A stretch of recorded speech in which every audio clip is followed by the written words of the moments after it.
Hello मेरे प्यारे बच्चों, मुस्कुराइए क्योंकि आप सबसे खूबसूरत हैं। तो इसी मुस्कुराहट के साथ शुरू करते हैं आज लेक्चर 6 ऑफ करंट इलेक्ट्रिसिटी। तो जो कि हम लोग बहुत दिन से मैं आपको पढ़ा रहा हूँ करंट इलेक्ट्रिसिटी, और इसका आज लेक्चर 6 है। और सबको, आप सभी को छठ महापर्व की हार्दिक हार्दिक शुभकामनाएं। सबके घर में, जिसके इसके घर में भी हुआ, बहुत अच्छे ठेकुआ आप खिला सकते हो, मुझे मेरे घर भेज देना। हाँ, कैसे खिलाओगे? तो मैं एड्रेस नहीं दे सकता, ठीक है, कोई बात नहीं। हाँ, मजाक को साइड रखते हैं और आज शुरू करते हैं लेक्चर 6 ऑफ करंट इलेक्ट्रिसिटी, ठीक है। तो देखो, ये कैसा चैप्टर है। इसमें आपको मैंने सब कुछ समझा दिया लगभग। अब जो है, आपको मैं कुछ कुछ चीज़ बताऊंगा जिसका नाम है हीटिंग इफेक्ट इन इलेक्ट्रिसिटी, ठीक है। उसके लिए हम लोग को पढ़ना पड़ेगा जूल ने कैसे बताया एनर्जी का राज। राज थोड़ा ज़्यादा ही राज हो गया, ठीक है। तो राज कैसे बताया, वो आज मैं आपको राज बताने वाला हूँ, ठीक है। तो मज़ा आएगा आज के लेक्चर में। तो लेक्चर को स्टार्ट करते हैं, लेट्स गो। तो बच्चा पार्टी, कहानी का शुरुआत कुछ इस तरह से है कि मान लो मेरे पास कोई एक कंडक्टर है, और उसमें से कुछ भी अमाउंट में अगर मैं इलेक्ट्रिसिटी अगर फ्लो हो रहा है, कुछ मान लो इस डायरेक्शन में करंट फ्लो कर रहा है आई, ठीक है, इस कंडक्टर से। मान लो इसका कंडक्टर का एरिया है ए, जो सरफेस एरिया है, सरफेस एरिया बोल रहा हूँ, क्या बोलते हैं इसको, क्रॉस सेक्शनल एरिया, उसको ए है। और इसका जो लेंथ है मान लो एल है, कोई भी ऐसे ले लो अज्यूम के लिए, ठीक है। और उसमें से आई करंट फ्लो हो रहा है। क्या हो रहा है? आई करंट फ्लो हो रहा है, बहुत बढ़िया। तो आई करंट फ्लो होने के कारण यहाँ पे क्या होगा, करंट तो फ्लो हो रहा है। आपने कभी ऐसे किया है कि करंट फ्लो होते टाइम आपने कभी वायर को टच किया है? या फिर आपने कभी अपने चार्जर को, जैसे आपका चार्जर आपका ऐसे लगा हुआ है, ऐसे ये चार्जर है आपका फ़ोन का, और कभी अपने जब आप इसको सॉकेट में लगाते हो, मान लो ये सॉकेट है, इसमें अपना चार्जर लगाया है, ठीक है। चार्जर को जैसे लगाते हो तो उसके बाद आपने कभी चार्जर को छू के देखा है? वो गर्म हो जाता है, क्यों होता है? तो वो हम लोग को समझ में आएगा हीटिंग इफेक्ट। किससे पता चलेगा? हीटिंग इफेक्ट से पता चलेगा। किससे पता चलेगा? हीटिंग इफेक्ट से, ठीक है। जो किसने दिया? जूल ने दिया। किसने दिया? जूल ने। कि ये गर्म क्यों हो रहा है, ये हीट क्यों हो रहा है, करंट इलेक्ट्रिसिटी पास हो रहा है किसी चीज, किसी कंडक्टर से, तो वहाँ पे मतलब हीट क्यों आ रहा है, क्यों वो गर्म क्यों हो रहा है, वही वही बताने के लिए जूल ने एक राज बताया, एनर्जी, हीट एनर्जी जो आ रहा है उसके अंदर कैसे आ रहा है। तो वही राज आज मैं आपको सामने खोलने वाला हूँ, ठीक है। तो लेट्स गो, ठीक है। और यहाँ तक समझ में आया ना, इंट्रोडक्शन टाइप का था छोटा सा, कि इसका मतलब क्या है, कि कोई अगर कंडक्टर से करंट पास हो रहा है तो वो कंडक्टर हीट क्यों होता है, यही क्वेश्चन है, ठीक है। तो लेट्स आंसर दिस क्वेश्चन, और बहुत मजा आएगा, ठीक है। Let's go. तो बच्चा बट एक छोटा सा कहानी है। कहानी कहानी क्या है, देखो कहानी, एक मिनट में थोड़ा सा इंक डाल लेता हूँ, ठीक। कहानी क्या है, देखो ये कहानी क्या है, एक कहानी आपको बताना है। इससे पहले मैं इंक डाल लेता हूँ, एक मिनट। चलो बच्चा पार्टी, अब मैंने इसमें इंक डाल लिया है, अब ये आराम से चलेगा, ठीक है। तो अब कहानी क्या है, कहानी जो जानना है हम लोग को, कि मान लो अगर मैं कोई कंडक्टर लेता हूँ, मान लो ये कंडक्टर है मेरे पास, ठीक है, ये कंडक्टर लिया मैंने, और इसको मैंने एक बैटरी से कनेक्ट कर दिया। क्या कर दिया? एक बैटरी से कनेक्ट कर दिया, ठीक है। अब बोलो, मैंने बैटरी से इसको कनेक्ट कर दिया 2 मिनट के लिए, समझो, ठीक है। अब आप बताओ, इलेक्ट्रॉन का चार्ज क्या होता है, पॉजिटिव की नेगेटिव? बच्चा पार्टी बताओ, इलेक्ट्रॉन का चार्ज क्या होता है? नेगेटिव। क्या होता है? नेगेटिव, ठीक है। तो जो नेगेटिव इलेक्ट्रॉन्स है वो कहाँ जाएंगे? पॉजिटिव की तरफ अट्रैक्ट होंगे। पॉजिटिव क्या? पॉजिटिव टर्मिनल की तरफ, मतलब इसके तरफ अट्रैक्ट होंगे। वो ट्राई करेंगे कहाँ? इधर की तरफ अट्रैक्ट होने का। और करंट की तरफ फ्लो करता है, इलेक्ट्रॉन जहाँ फ्लो करता है उसके अपोजिट डायरेक्शन में करंट फ्लो होता है। मतलब करंट कैसे फ्लो करेगा? करंट सर्किट में ऐसे घूमेगा और इलेक्ट्रॉन्स ऐसे आने का चेष्टा कर रहे हैं, ठीक है। मतलब इलेक्ट्रॉन उल्टे डायरेक्शन में आएंगे और करंट जो है उल्टे डायरेक्शन में बहेगा, है कि नहीं? पता है आपको? ये छोटे छोटे चीज़ तो पता होगा, ठीक है, बहुत बढ़िया।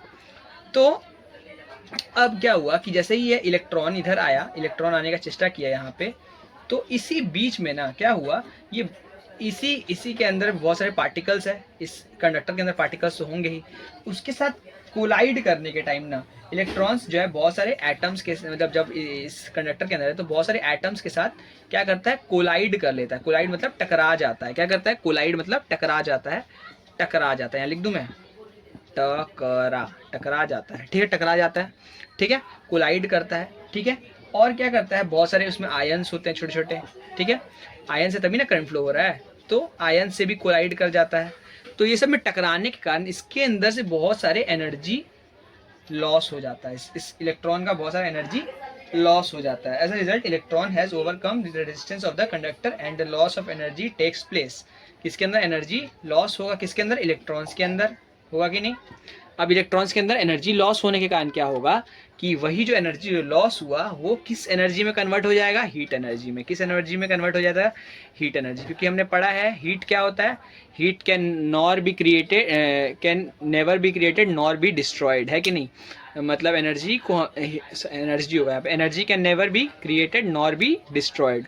ठीक है, एनर्जी को ना ही हम बना सकते हैं ना ही इसको डिस्ट्रॉय कर सकते हैं। ठीक है, एनर्जी क्या होता है, एक फॉर्म से दूसरे फॉर्म में कन्वर्ट होते रहता है। तो यहाँ पे क्या हुआ, इलेक्ट्रिकल एनर्जी किस में कन्वर्ट हो गया, हीट एनर्जी में।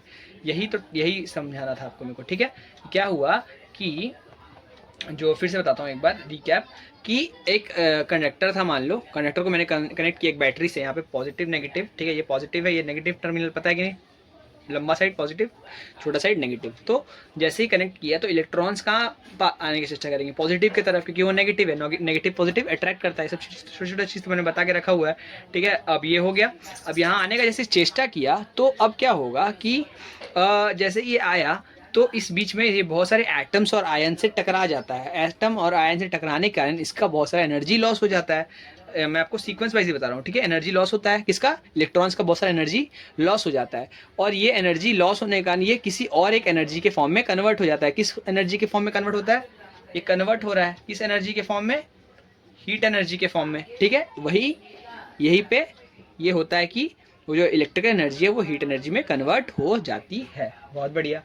अब मैं आपको उसको थोड़ा सा एक मैथमेटिकल एक्सप्रेशन बताऊंगा, वो समझ जाओगे, काम खत्म। ठीक है, तो बच्चा पार्टी आपको कहानी समझाने के बाद मैं एक चीज़ और समझाने वाला था कि v, आपने ये पढ़ा है, v equals to W by Q, पढ़ा है। इसको मान लो आप फर्स्ट एक्सप्रेशन। ठीक है, और v equals to I R, आपने ये भी पढ़ा है कि नहीं बच्चा पार्टी, दूसरा नंबर इसको मान लो। ठीक है, दोनों पढ़ा है। ये किससे मिला था, ये ईएमएफ वाले फॉर्मूला से मिला था। और ये क्या है, Ohm's law, from Ohm's law मिला। ये फ्रॉम ओहम्स लॉ जो भी है, और ये फ्रॉम क्या था, ईएमएफ वाले फॉर्मूले से मिला था। ठीक है, तो दोनों का v का फॉर्मूला को हम इक्वलाइज कर देंगे, इक्वलाइजिंग 1 and 2, 1 इक्वल्स टू 2, दोनों इक्वल है कि नहीं, दोनों को इक्वलाइज कर देंगे। v equals to W by Q equals to I R हो गया। ये एक फॉर्मूला है। ये फॉर्मूला मतलब आप मान लो ये तीसरा एक्सप्रेशन है। ठीक है, अब तीसरे एक्सप्रेशन में क्या करूँगा, q का एक वैल्यू पुट करूँगा, q equals to I T. मैंने ये भी फॉर्मूला पढ़ाया है कि नहीं, ऐसा नहीं है कि नहीं पढ़ाया है। ठीक है, पढ़ाया है, बहुत बढ़िया।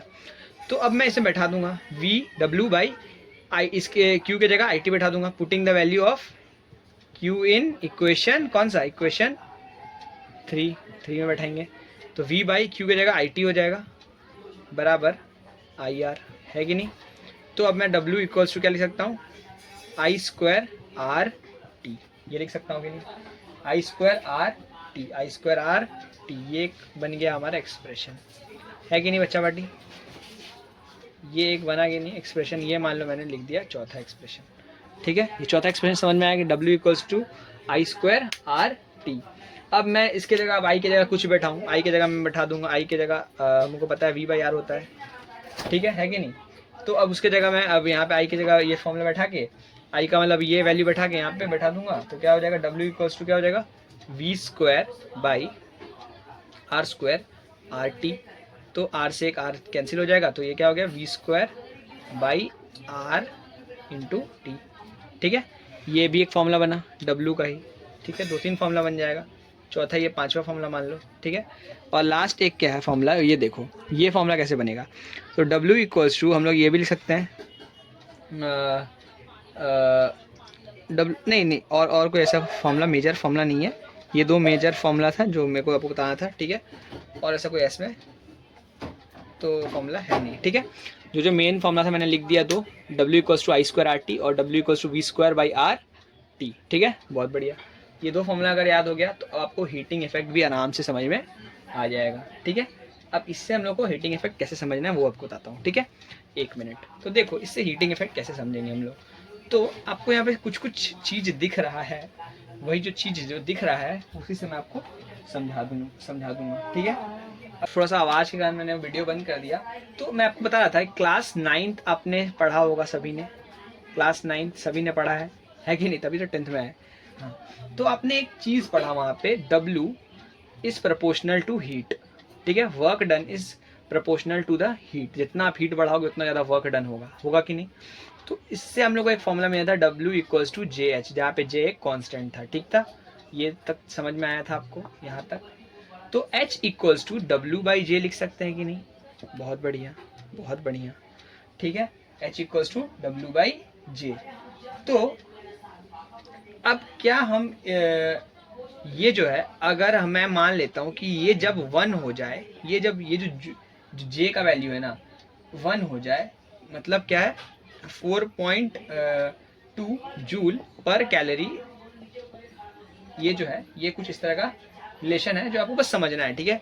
जब ये 1 हो जाएगा ना, तब क्या होगा कि J और W का वैल्यू सेम हो जाएगा, है कि नहीं। जब ये 1 हो जाएगा, मान लो अब H इक्वल्स टू क्या हो जाएगा, W/1 हो गया, ठीक है, किसी टर्म में। तो ये क्या हो गया, ये H और W का वैल्यू सेम हो गया, इक्विवेलेंस हो गया। इक्विवेलेंस हो गया किसका वैल्यू, इक्विवेलेंस हो गया किसका, वर्क डन का और हीट का, है कि नहीं। तो हम लोग को ये मिल जाएगा H इक्वल्स टू I²RT, ये मिल गया, ठीक है। इससे मिल जाएगा अपने को H इक्वल्स टू I²RT। किससे मिला, जब ये 1 जूल हो जाए। क्या 1 जूल हो जाए, जब इक्विवेलेंस जो है वर्क और हीट का इक्विवेलेंस, जब यहाँ पे J का वैल्यू 1 हो जाए, तो हम लोग को क्या मिलेगा, H इक्वल्स टू W, और W का वैल्यू, W की जगह जब H बैठाएंगे तो हम लोग को ये एक्सप्रेशन मिल जाएगा कि H इक्वल्स टू I²RT। तो ये किसी स्पेसिफिक कंडीशन पे हो रहा है, यही बताया जूल ने, उनके कारण उसको बहुत ज़्यादा हमने आज तक पढ़ा है कि joule joule joule joule work done का, जिन्होंने वर्क डन का जिनका यूनिट उनके नाम से है, तो इसीलिए इतना फेमस है, ठीक है। तो ये समझ में आ गया, बहुत अच्छे। अब हम लोग इसी पे, ये जो मैंने एक्सप्रेशन लिखा ना, इस पे 3 लॉ दे दिया जूल ने, उसी के लिए वो फेमस हो गए। अब क्या लॉ दिया वो मैं आपको बताता हूँ, ठीक है, बहुत बढ़िया। तो बच्चा बट इन्होंने जो दिया, वो जो लॉ था वो किस पे दिया था, H इक्वल्स टू I²RT, ठीक है, ये जो फॉर्मूला है। तो उन्होंने बताया कि H जो है डायरेक्टली प्रोपोर्शनल है करंट के स्क्वायर के, ठीक है। ये पहला लॉ था इनका, क्या था, फर्स्ट लॉ कि इसको मैं आपको बताऊं, the amount of heat produced in a conductor is directly proportional to the square of current flowing through it, ठीक है। व्हेन क्या कांस्टेंट रहेगा, when resistance and time of flow of current remain the same, ठीक है। जब resistance और जो time है वो कांस्टेंट रहे, मान लो, तो जब अगर आप करंट बढ़ाओगे तो मतलब सॉरी हीट बढ़ाओगे तो करंट के स्क्वायर के टाइम्स बढ़ेगा, उसके स्क्वायर के टाइम्स बढ़ेगा, अगर रेजिस्टेंस और टाइम क्या रहेगा, कांस्टेंट। क्या रहेगा, रेजिस्टेंट और ये कांस्टेंट रहेगा, तभी ना ये प्रॉपर्टी होगा, ठीक है। अब सेकंड लॉ क्या हुआ, सेकंड लॉ क्या हुआ, देखो ये तो फर्स्ट लॉ था, ये तो फर्स्ट लॉ ये था, ये समझ में आया फर्स्ट लॉ। सेकंड लॉ क्या होगा, H is directly proportional to R के H भी प्रोपोर्शनल है, ये सेकंड लॉ मिला।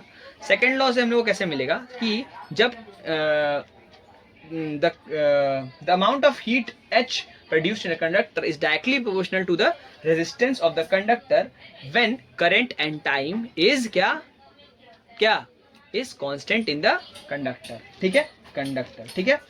तो जब अगर I और T कांस्टेंट रहेगा, तब जो अगर आप हीट बढ़ाओगे तो रेजिस्टेंस भी उतना ही बढ़ेगा। जैसे आपने हीट बढ़ाया 2 गुना, तो रेजिस्टेंस भी 2 गुना ही बढ़ेगा, है कि नहीं। तो ऐसे हो गया। थर्ड लॉ क्या हो गया, टाइम के प्रोपोर्शनल, सीधा बात है, अब समझ ही गए हो कि क्या मैं कर रहा हूँ, कैसे कैसे हो रहा है।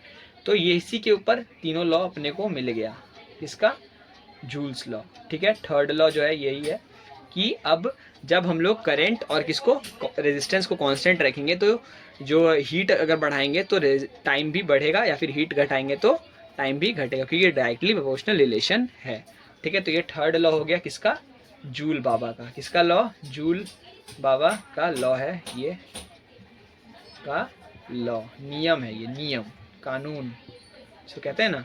तो ये लॉ दे दिया इन्होंने जूल ने, ठीक है।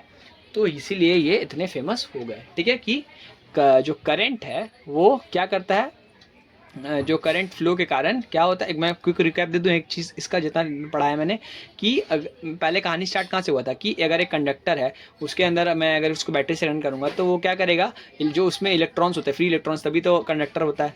तो इलेक्ट्रॉन्स जो है वो कहाँ जाएंगे, नेगेटिव से, मतलब इलेक्ट्रॉन्स तो खुद नेगेटिव होते हैं, तो वो पॉजिटिव टर्मिनल की तरफ जाने की चेष्टा करेंगे और उस बीच में उनको बहुत सारे आयन्स और एटम से टकराना पड़ता है। उस बीच में क्या होता है कि बहुत सारा एनर्जी लॉस हो जाता है। एनर्जी जो लॉस होता है वो किस एनर्जी में कन्वर्ट हो जाता है, किस एनर्जी में कन्वर्ट हो जाता है, वो आपके हीट एनर्जी में कन्वर्ट होकर निकल जाता है।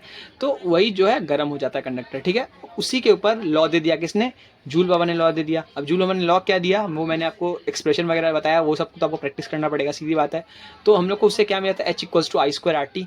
तो एच किसके प्रोपोर्शनल है, आई स्क्वायर के। मतलब अगर हम लोग रेजिस्टेंस और टाइम को अगर हम लोग कांस्टेंट रखेंगे, तो अगर हम लोग हीट बढ़ाएंगे तो जो करंट है उसके स्क्वायर के टाइम्स बढ़ेगा, ठीक है कि नहीं।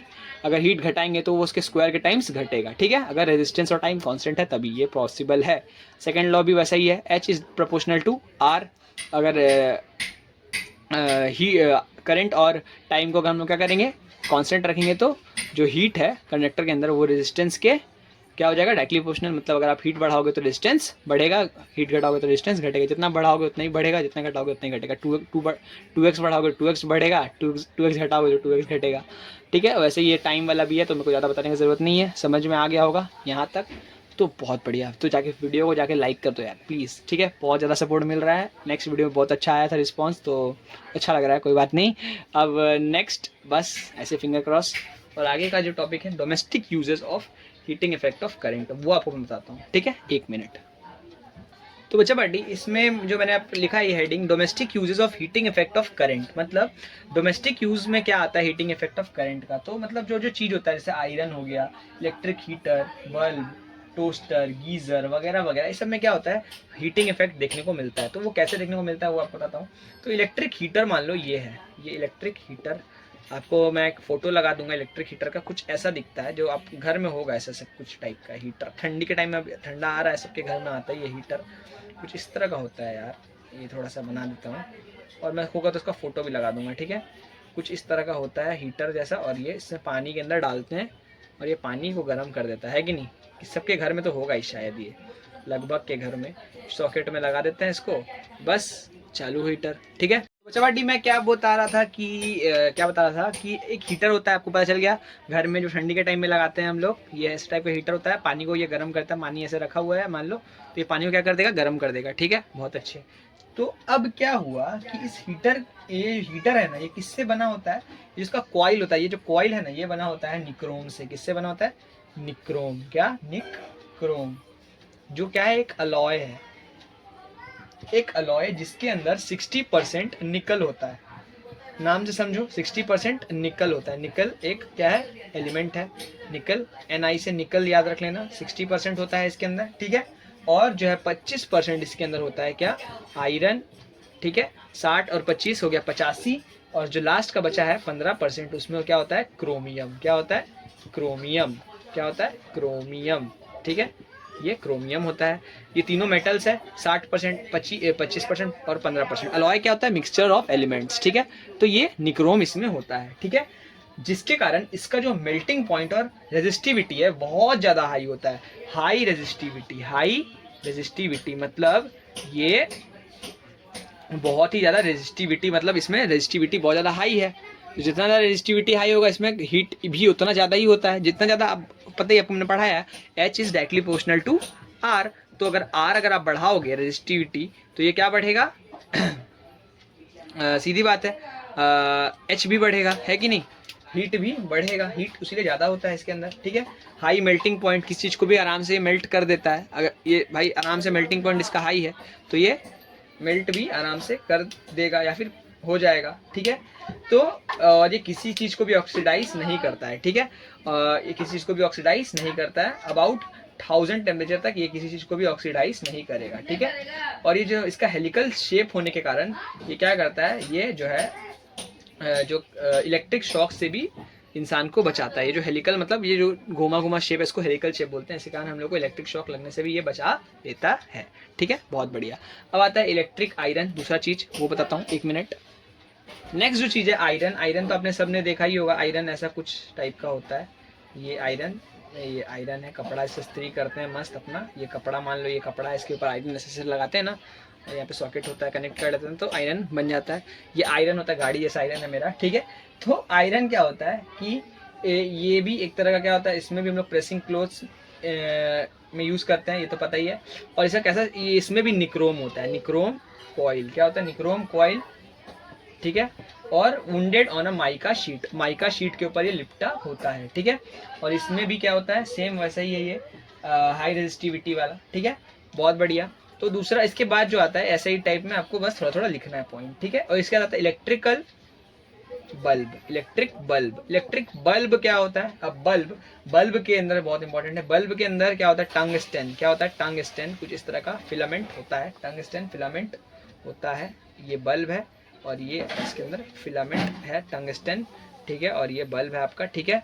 ये बल्ब है, बल्ब हम लोग जलाते हैं जो घर में, वो जो कहता नहीं है येलो कलर का बल्ब जो रोशनी देता है, ऐसे रोशनी एकदम मस्त, एकदम बढ़िया सा, तो वही।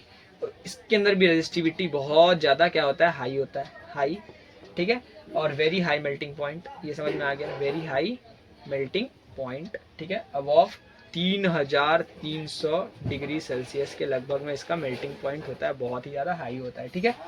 तो इसमें क्या होता है, टंगस्टन फिलामेंट होता है। कौन सा फिलामेंट यूज होता है, टंगस्टन, टंगस्टन जिसका रेजिस्टिविटी बहुत ज़्यादा हाई होता है। और टंगस्टन लिख देता हूँ मैं, टंगस्टन, और रेजिस्टिविटी और जो है इसका मेल्टिंग पॉइंट बहुत ज़्यादा हाई होता है, ठीक है। तो जैसे ही अगर इसमें हम लोग कुछ भी थोड़ा सा भी अगर पानी चला जाता है तो क्या होता है, वो कांच फूट जाता है, क्योंकि वो जो फिलामेंट है उसके अंदर बहुत ज़्यादा हाई क्या है, मेल्टिंग पॉइंट है, बहुत ज़्यादा हाई मेल्टिंग पॉइंट होने का जैसे उस पर पानी पड़ता है वो चनक जाता है, मतलब फूट जाता है। आप बोलो किसी चीज़ के ऊपर अगर आप बहुत गर्म चीज़ के ऊपर ठंडा पानी डालते हो, जैसे गर्म तेल के अंदर पानी डालते हो तो छनकता नहीं है, उसी तरह से ये भी चनक जाता है, इसलिए टूट जाता है ये, ठीक है। बहुत अच्छा। अब लास्ट आता है फ्यूज़ और कटआउट, वो बता के ये हम लोग का पूरा चैप्टर यहाँ तक जो है करंट इलेक्ट्रिसिटी वाला पार्ट वो खत्म हो जाता है। अब इसके बाद जो पार्ट आएगा वो है आपका इलेक्ट्रोमैग्नेटिज्म, वो आपको मैं बता दूंगा कुछ 2 लेक्चर में खत्म हो जाएगा, मतलब 8 लेक्चर टोटल लगेंगे हम लोग का करंट इलेक्ट्रिसिटी खत्म करने में, ठीक है। ये लास्ट जो है थोड़ा सा बताता हूँ, 1 मिनट। तो अच्छा पार्टी, मेरे को आज बताना है लास्ट चीज़ जो है वो है फ्यूज़। फ्यूज़ क्या होता है, आपने सुना होगा मेरे घर में फ्यूज़ लगा हुआ है, मेरे घर में कभी शॉर्ट सर्किट जल्दी नहीं होता है, किसी किसी के मुंह से सुने होंगे ना, तेरे घर में भाई फ्यूज़ लगा है कि नहीं, फ्यूज़ वो कटआउट जिसको कोई लोग कटआउट भी बोलते हैं, ठीक है। तो फ्यूज़ एक सेफ्टी डिवाइस है, क्या होता है सेफ्टी डिवाइस, जिसका मैं फ़ोटो लगा दिया हूँ, आप देख लेना फ़ोटो कैसा दिख रहा है, घर में आपका हो सकता है होगा, ठीक है।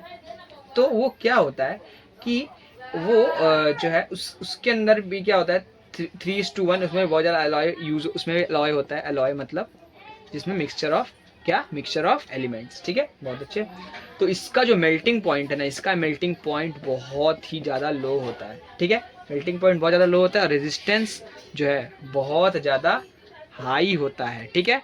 रेजिस्टेंस हाई और मेल्टिंग पॉइंट लो, मतलब रेजिस्टेंस अच्छा, मतलब आपका घर को सुरक्षित तो रखेगा ही, लेकिन मेल्टिंग पॉइंट लो होने के कारण ये गल जाता है। क्या होता है कि जैसे अगर मान लो कभी कोई ह्यूज अमाउंट में, बड़ा अमाउंट में करंट आ गया और आपका घर में एकदम नॉर्मल अमाउंट में करंट चाहिए, ठीक है, और बड़ा अमाउंट में गलती से कभी करंट आ गया तो ये क्या होगा, ये वहीं पे गल जाएगा। क्या गल जाएगा, ये अलॉय जो मतलब अलॉय फ्यूज़ बोल रहे हैं, ये फ्यूज़ वहीं पे गल जाएगा और आपके घर तक वो करंट को आने नहीं देगा।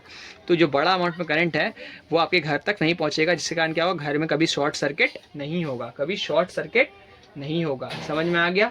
ये एक छोटा सा एग्जांपल था जो मेरे ख्याल से आपको पता होना चाहिए कि अगर कोई ह्यूज अमाउंट में करंट आ गया, ह्यूज अमाउंट में करंट आ गया, अमाउंट का करंट आया तो क्या करेगा, ये गल जाएगा, क्योंकि इसका मेल्टिंग पॉइंट बहुत ज़्यादा लो है, तो ये गल जाएगा। और रेजिस्टेंस हाई है तो ये रेजिस्टिविटी मतलब रेजिस्टेंस भी दे देगा और वहीं पे ये गल जाएगा और जो करंट है आपके घर तक नहीं आ पाएगा, घर तक नहीं आ पाएगा और आपका घर आराम से शॉर्ट सर्किट से बच जाएगा, ठीक है। भले ये गल जाए, ये फ्यूज़ भले गल जाएगा, लेकिन ये खुद गल जाए लेकिन आपके घर को बचा लेगा, ठीक है। इसीलिए ये बहुत ही अच्छे सेफ्टी डिवाइस में यूज़ होता है। पहले के घर में तो बहुत ज़्यादा पाया जाता था, अब के घर में बहुत कम ही पाया जाता है, ठीक है। तो बस यही है आज का टॉपिक, ठीक है। आज यहीं तक ख़त्म करते हैं और बस आज के लिए इतना ही। तब तक के लिए सी यू टाटा बाय। वीडियो को करते हैं यहीं एंड, जाओ प्यार बरसाओ, लाइक शेयर एंड सब्सक्राइब जाके कर दो। सी यू टाटा बाय।